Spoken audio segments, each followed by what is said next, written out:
బాధ్యతలు వస్తున్నటువంటి మా రాజారాం యాదవ్కు, అలాగే మా బీసీల లెజెండ్ మా ఆర్ కృష్ణ అన్న గారికి, రాబోలు భాస్కర్ అన్న గారికి, నాగేందర్ గౌడ్ అన్న గారికి, మరియు మిగతా బీసీ నాయకులు మరియు నా ముందున్నటువంటి బీసీ బంధువులందరికీ కూడా నా యొక్క నమస్సులు. రేవంత్ రెడ్డి భయపడుతున్నాడా?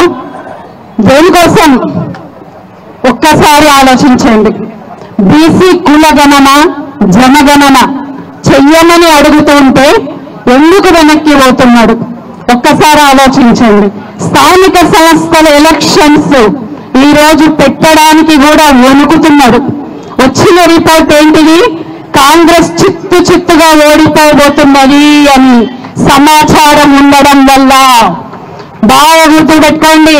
ఖబర్దార్, రెడ్డిల రాజ్యాన్ని ఏర్పాటు చేయాలనేటువంటి ఒక విధ్వంసకరమైనటువంటి ఆలోచనతోటి 7% ఉన్న వాళ్ళకు 10% ఇచ్చిన మోడీ ప్రభుత్వాన్ని ధిక్కార స్వరంతో మేమందరం కూడా ధిక్కారం చేస్తూ, అలాగే ఏ వడంబడిక, ఏ మాట, ఏ 6 గ్యారెంటీలు ఇస్తూ ఈ రోజు అబద్ధపు మాటలతోటి, అబద్ధపు గాలి బుడగలతోటి, నీటి మీద మాటలతోటి రేవంత్ రెడ్డి సర్కార్ ఈ రోజు తెలంగాణలో అడుగుపెట్టి ఫ్రీ బస్ తప్ప ఇంకేమీ చేయలేదు.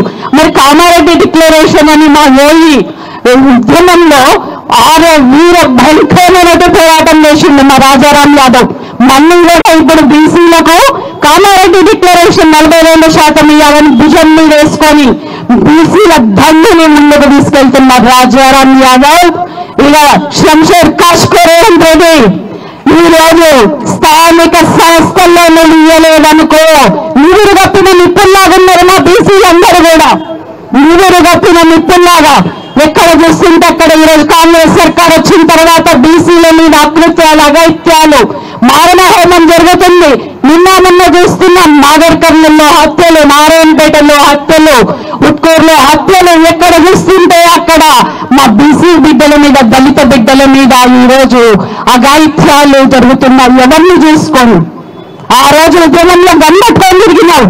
ఈ రోజు కడుపులో కత్తులు పెట్టుకొని పెదవుల మీద నటిస్తూ ఈ రోజు అందరికీ మాటలు తేనెలతో పూసిన కత్తులతో తీసినటువంటి మాటలు చెప్తూ ముందుకెళ్తున్నావు. ఖబర్దార్ రేవంత్ రెడ్డి, బీసీలంటే ఏదో అనుకున్నావు. బీసీలంటే బ్యాక్ బోన్, బీసీలంటే మేధావులు.